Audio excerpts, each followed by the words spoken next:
J'espère que vous allez bien, j'espère que vous vous portez bien.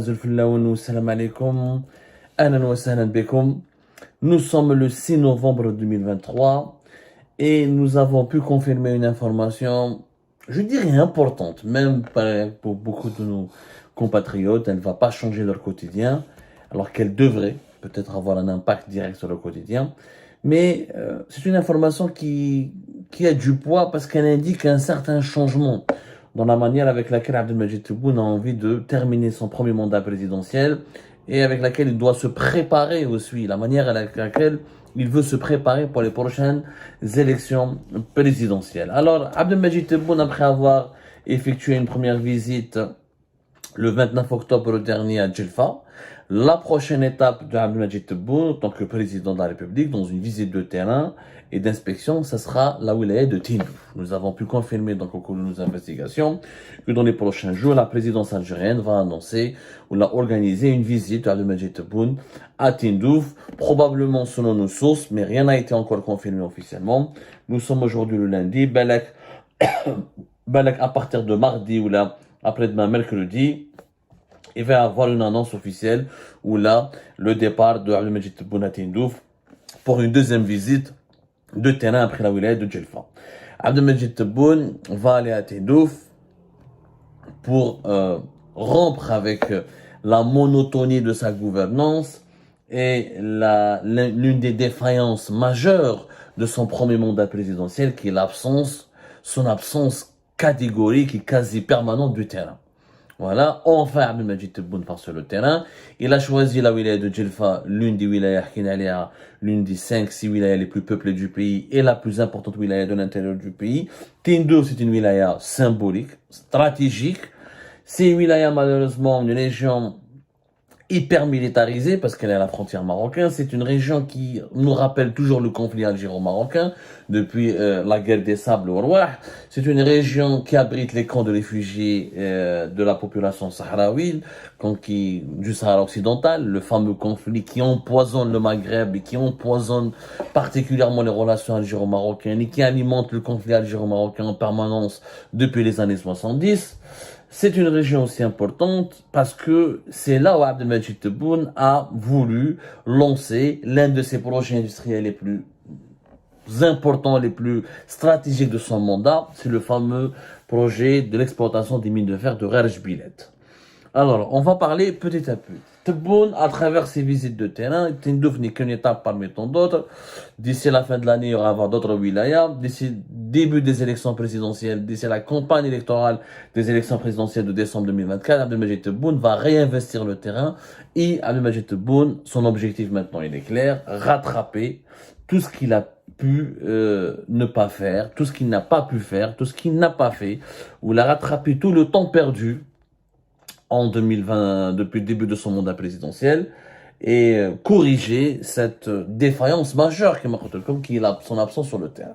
Je rappelle qu'Abdelmadjid Tebboune, 2020, intronisé, va désigner comme président de la République fin décembre 2019.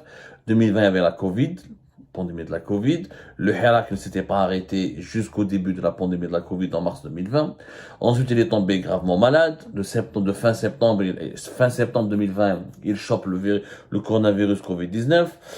Octobre 2020, il a été évacué en urgence en Allemagne, où il est hospitalisé jusqu'à fin février 2021. Il s'est pas rétabli parfaitement de sa maladie jusqu'à pratiquement début de l'été 2021. Ensuite, il y a eu la guerre en Ukraine en 2022 et il n'a jamais pu se rendre sur le terrain. Son état de santé ne le permettait pas, sans son agenda. Le Hirak, qui avait repris en février 2021 et qui s'est pas arrêté jusqu'à fin mai 2021. Donc, il y avait Abdelmadjid Tebboune, 2020, 2021 jusqu'à 2023, avait pour seule priorité de consolider son pouvoir à Alger, de construire sa forteresse à Alger, d'éliminer le Hirak, ensuite de revenir en force et de se rétablir après avoir flirté avec la mort à cause du coronavirus Covid-19, ensuite d'imposer son pouvoir au plus haut sommet de l'État algérien et de s'imposer comme le président détenteur réellement du pouvoir en Algérie. Maintenant, là on est en 2023, fin d'année 2023, il veut réinvestir le terrain. Voilà le processus de gouvernance de Tebboune. revenir sur le terrain ou aller sur le terrain. Parce que Majid Tebboune n'est pas allé sur le terrain jusqu'à 2023. C'est une bonne chose que nous saluons et que nous estimons qu'elle était nécessaire. Nous sommes même trop tard. C'est vraiment tard pour un président d'attendre. C'est pas normal d'avoir attendu 4 ans. Au bout de 4 ans, il fallait attendre la dernière année pratiquement de son mandat présidentiel. Nous sommes dans le dernier virage avant les élections présidentielles 2024 pour que le président de la République se rappelle de l'existence d'une population des régions de l'intérieur du pays et de la nécessité d'aller faire des visites de terrain et d'inspection. Le problème de Tebboune, c'est que pendant ces visites, ça ne sert à rien. Si ça sert à rien, c'est préjudiciable et c'est même pas crédible et c'est même ça porte le disque, ça jette le discrédit sur Tebboune et ça le met mal à l'aise et dans la gêne d'aller dans des régions s'il n'y a pas de quoi, ce qu'il faut pour inaugurer. Un président, quand il se déplace dans une région, il est censé inaugurer des infrastructures, lancer des projets, parler lancer un processus de croissance dynamique, de développement dynamique, donner l'impression au moins que sous son règne, sous son égide, le pays se développe. شفنا هنا في الجلفة, voilà, la population algérienne était quand même choquée par certaines images. Planter un arbre, un wali peut le faire. Un ministre de l'Environnement peut le faire. Le déplacement d'un président de la République, d'un chef d'état-major à Djelfa, finalement, a été accompagné par quoi? Mis à part la nouvelle gare ferroviaire et 2 ou 3 nouvelles infrastructures très modestes, dont un centre anti-cancer, c'est pas fameux. C'est-à-dire que Tebboune constate lui-même, commence à constater qu'il lui manque un bilan. Il est en train de faire la pression, d'exercer beaucoup de pression sur son gouvernement, sur les Wali, pour accélérer, pour construire le maximum de projets locaux, afin de s'offrir un bilan. Fidjelva, on est désolé, le barrage vert, ça existe depuis les années 70, c'est pas son idée, ça nécessitait pas vraiment le déplacement du président de la République, une gare ferroviaire, ça crée pas beaucoup d'emplois. Elle est belle, la gare ferroviaire de Djelfa, mais voilà, elle n'est pas non plus exceptionnelle. On aurait aimé, normalement, les années Bouteflika, quand un président se déplaçait, s'il y avait beaucoup de logements distribués, de nouvelles routes, des carrefours, des véritables infrastructures, des zones industrielles, des usines. C'est pas encore le cas avec Tebboune. Peut-être que ça sera le cas. Peut-être que Tebboune va insuffler une dynamique. Ça, on le voit. Là, il faut toujours accorder le bénéfice de tout. Là, on n'est pas dans la radicalité. On n'est pas dans l'opposition radicale. On est dans l'opposition constructive. On est dans l'enquête. On est dans le journalisme. On est dans la critique constructive. On n'est même pas dans l'opposition. Je ne suis pas un opposant. Je suis un journaliste. Je ne suis pas un militant. Je suis un journaliste. Je constate, j'analyse et je donne de l'info. Ce que je constate, c'est que ces visites de terrain, c'est une bonne chose. Enfin, un réveil. Enfin un sursaut, mais il n'y a pas de bilan. Il faut qu'il y ait un bilan. Tebboune ne pourra jamais regagner une crédibilité, redorer son blason, ou retrouver un certain prestige, s'il ne fait pas de la pression, et s'il ne contraint pas son gouvernement à lancer rapidement et à concrétiser de véritables projets.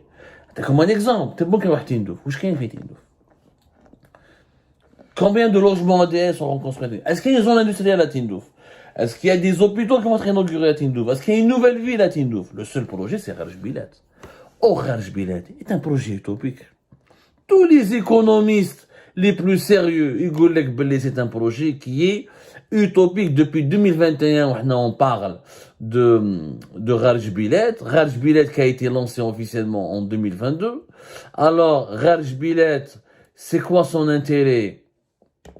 C'est que il y a des réserves importantes effectivement de minerais de fer. On parle d'une capacité de production entre 2 et 3 millions de tonnes de minerais de fer et avec l'objectif d'arriver jusqu'à 40-50 millions de tonnes par an à partir de 2026. Donc ce sera pas pendant le premier mandat présidentiel de Tebboune. Effectivement, il y a plus de 3 milliards de tonnes de réserves, dont 1,7 milliard, presque 2 milliards de minerais de fer qui sont exploitables. C'est un projet ambitieux, effectivement, mais irréaliste et qui n'est pas réalisable sur le plan économique pour une raison simple, c'est que Kharj Bilad, il est très très loin des zones économiques et industrielles de l'Algérie qui sont situées au nord. Et ce projet, pour qu'il soit rentable, pour acheminer le fer qui sera produit à Kharj Bilad jusqu'aux zones industrielles et pour du nord du pays, notamment celle de Erzieux et d'Oran, et pour ensuite pouvoir l'exporter ou le transformer en produits dérivés, ça va coûter hyper cher. Hyper cher. Mais au compliqué, compliqué, depuis fin juillet 2022, il a été lancé officiellement Rarj Bilet. Alors, les Algériens ignorent certaines informations. Pourquoi ce projet tant porté par Tebboune ne lui portera pas beaucoup de bonheur et ne lui permettra pas de s'offrir un bon bilan. Tebboune a malheureusement fait de mauvais choix en pariant sur des méga projets qui ne seront pas... Troller le projet du phosphate à la limite de Tbessa et de Sokaras, qui date depuis l'époque de Bouteflika, je te dis oui. C'est un projet réaliste et réalisable. Parce que Tbessa, Sokaras, c'est pas loin de Hannaba, où il y a une côtière, c'est pas loin de Skikda, qui ont des zones industrielles, où il y a déjà un petit écosystème industriel qu'on peut développer avec des investisseurs étrangers pour développer une véritable filiale du sous-phosphate. Mais Rarj Bilet, il est situé à 130 km au sud-est de Tindouf. C'est encore plus loin que Tindouf. Il est plus proche de l'océan Atlantique et des côtes marocaines ou du Sahara occidental, qui est à 380 km de l'océan Atlantique. Et alors que la première ville algérienne la plus proche, c'est Béchar, on est à plus de 800 km, presque 900 km. Voire même 980 km pour atteindre certains centres, certaines agglomérations importantes à la wilaya de Béchar. C'est hyper loin.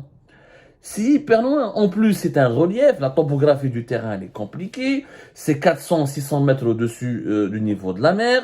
Des études ont été réalisées les années 70 par des Français, par des sociétés françaises. Ils ont tous convenu que la seule solution pour que l'exploitation des mines de fer de Rarj Bilet soit rentable, il n'y a que deux solutions. Ou bâtir un écosystème et relier à travers des infrastructures de transport Tindouf à la Mauritanie, notamment du côté de Nouadhibou, une ville qui est située sur la côte atlantique au nord, dans le nord de la Mauritanie, ou là, de relier la côte atlantique du Sahara occidental à Rarj Bilet, qui est à 300 km et quelques. C'est les seules solutions techniques et logistiques qui ne sont pas coûteuses et qui permettent d'exploiter rapidement et de façon rentable le minerai de Rarj Bilet. D'ailleurs, je vous rappelle, tellement le Maroc et l'Algérie ils ont fait un accord. Peut-être on oublie qu'il y a eu un accord en 1972, un accord commun parce que en juin 1972, l'Algérie et le Maroc ont fait un accord commun pour l'exploitation commune de Rarj Bilet. Parce que le Maroc a compris que ni lui, l'Algérie, à l'époque les dirigeants algériens et marocains ont compris que pour que ce projet soit rentable et pour qu'on puisse profiter des richesses de cette mine, il faut que les deux pays soient d'accord. L'Algérie, qui va je te dire, mais tu vas traverser plus de 1000 km. Je rappelle qu'il y a quand même 1600 km. La mine de Rarj Bilet, elle est loin à 1600 km de la côte méditerranéenne, de la côte du nord de l'Algérie. Qui va je te dire, à 1600 km pour exporter et transformer le minerai de fer? Mais t'es pas rentable. L'avenir de Rarj Bilet, il aura une rentabilité où là, il aura un avenir uniquement si le Maroc et l'Algérie décident de faire la paix, décident d'enterrer la hache de guerre et d'aller vers une intégration régionale et de créer des projets, des infrastructures économiques communes. Tu veux pas le faire avec le Maroc, peut-être il sera plus ou moins rentable si on le fait avec la Mauritanie. Mais la Mauritanie, la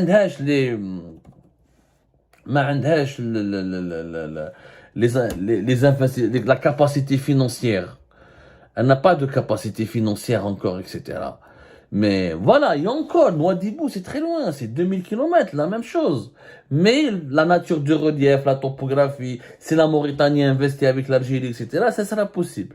Mais la meilleure solution, c'est d'utiliser les côtes atlantiques du Sahara occidental. Ce n'est pas possible, l'Algérie ne veut pas reconnaître la marocanité du Sahara occidental, l'ONU n'a pas encore réglé ce problème, l'Algérie veut un référendum d'autodétermination, le plan d'autonomie marocain a du mal à exister, à être concrétisé, le conflit s'embrase et Rarj Bilet, il est condamné dans ces conditions. Qu'est-ce qu'il faut pour exploiter le Rarj Bilet? C'est pas moi qui le dis. Des études ont été faites et des chiffres ont été donnés par les autorités algériennes. Il faut pas, par exemple, pour transporter le minerai de fer, il faut bâtir un train. Le projet, il est là. Il faut 3 milliards de dollars pour une ligne de train développée et sécurisée et conforme aux normes mondiales de Tindouf jusqu'à Béchar. Plus de 800 km. 3 milliards de dollars pour développer toutes les infrastructures de transport de Tindouf jusqu'au nord du pays, jusqu'à la wilaya d'Oran par exemple, il va avoir un coût de plus de 6 milliards de dollars. On parle de 6 milliards et demi de dollars. Il faut acheter des trains, il faut des rails, il faut faire des travaux, il faut faire du forage, il faut viabiliser les terrains, il faut ramener les infrastructures énergétiques, il faut sécuriser ce train. C'est énorme. C'est beaucoup d'argent. 6 milliards et demi de dollars juste pour le coût du transport. Il faut savoir que l'Algérie ambitionne d'exporter 1,1 milliard de dollars de minerais de fer. Pour le moment, les minerais de fer, les produits sidérurgiques, tout ce qui est dérivé du fer. Pour le moment, nous avons des exportations de moins de 1 milliard de dollars. Entre 900 800 ça dépend de Chelly, Qatar Steel, Bellara, Hadjar Meskin essaie d'exporter quelques petites quantités dérisoires. Ce continent n'est pas en panne. L'objectif est d'atteindre 1,5 milliard de dollars d'ici 2025. Donc tu vas exporter 1,5 milliard de dollars, mais rien que le transport, les minerais, le fait de il va te coûter 6,5 milliards de dollars. C'est énorme. En plus, il faut de l'eau. C'est l'une des régions les plus arides au monde. Or, pour exploiter, pour développer, pour extraire le minerai, etc., il faut de l'eau.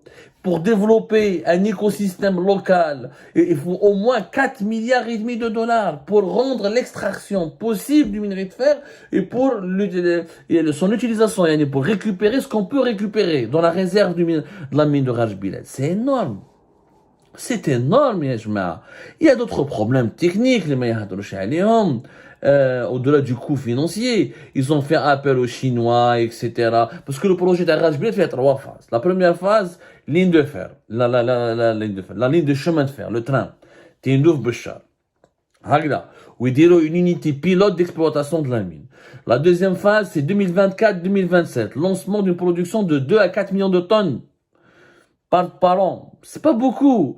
Même la troisième phase, c'est à 2027, atteindre 50 millions de tonnes par an jusqu'à 2035 pour ensuite essayer de récupérer 60% du minerai de fer. D'ici 2027-2025, pour arriver jusqu'à 2035 et pour concrétiser ces 3 phases et arriver à extraire 60% du minerai de fer, il faudra 30 milliards de dollars d'investissement de la part de l'Algérie.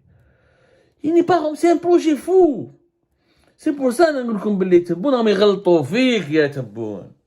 اسمع les experts, اقرا les études techniques et les études sérieuses. Ce n'est pas d'ailleurs les Chinois ne se sont pas investis. Il y a eu des contacts avec il y a eu des protocoles qui ont été signés avec les sociétés chinoises, la China Civil Engineering Construction Corporation, mais voilà, pas plus. C'est des protocoles qui n'ont pas abouti sur place à Rajbilet. Il n'y a pas de traces de Chinois. Il y a que des Algériens qui essayent à travers la société faire. Je sais pas comment s'appelle la société qui exploite Rajbilet. Allah Sina. C'est une société algérienne étatique qui essaie d'exploiter Rajbilet et qui essaie, voilà, de commencer à produire un peu de minerai de fer pour la symbolique, parce que Tebboune a demandé à ce que ce projet soit lancé en juillet 2022. Ni plus ni moins. ولحد الآن وانا نتخاطر معاكم مش تحبوا ونتلاقاو 2030, ce projet n'a pas de sens. Il n'aura aucun sens tant qu'il n'y a pas un processus d'intégration régionale entre l'Algérie, le Maroc et la Mauritanie. Et tant que le conflit du Sahara occidental ne sera pas résolu, il n'aura aucune chance d'aboutir à une quelconque forme de rentabilité. La société qui l'exploite actuellement, c'est l'entreprise nationale de fer et d'acier. Voilà. Il y a un consortium chinois, ils ont signé un accord en juin 2023. Mais qu'est-ce que il n'aboutira pas. Peut-être 130 milliards de dollars pour le faire. Nous, quand j'ai des métaux rares, ou les minerais avec lesquels on fait les batteries électriques, ou le pétrole, ou le gaz, on croit que tu peux rentabiliser cet investissement. Et ça mériterait d'investir 30 milliards de dollars sur 10 ans ou 15 ans. Mais aller jusqu'à 30 milliards de dollars jusqu'à 2030 pour à la fin exporter 1 ou 2 milliards de dollars par an de minerais de fer, c'est un gâchis. C'est une très mauvaise opération. Et j'espère qu'à Tindouf, Tebboune constatera de lui-même qu'il devra changer de cap et d'orientation et revoir sa copie et miser sur d'autres projets beaucoup plus intéressants et beaucoup plus importants.